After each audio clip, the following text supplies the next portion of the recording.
We'll guide you through how to darken an image in PowerPoint. If you find this helpful, don't forget to like and subscribe.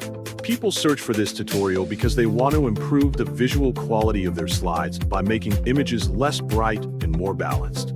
To begin this tutorial, open your PowerPoint application on your computer.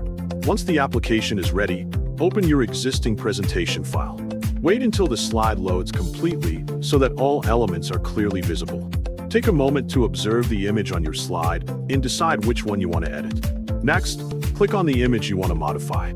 Make sure the image is properly selected by checking that selection handles appear around it. After selecting the image, go to the Picture Format tab located on the top menu.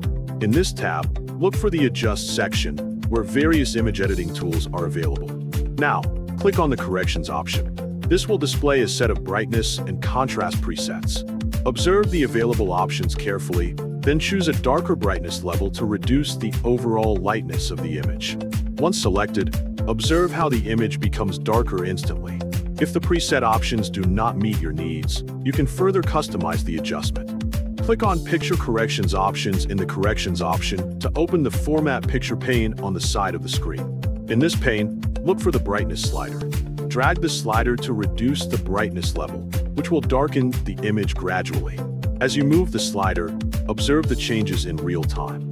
Continue to fine-tune the brightness until you achieve the desired level of darkness.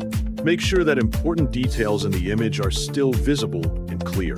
Avoid making the image too dark, as it may reduce clarity and make the content difficult to see. Next, check how the image blends with the slide background. If needed, resize or reposition the image to improve its placement and visual balance. After making adjustments, preview the slide in full screen mode. Observe the overall appearance and ensure the image looks consistent within your presentation. Finally, once you are satisfied with the result, go back to normal view.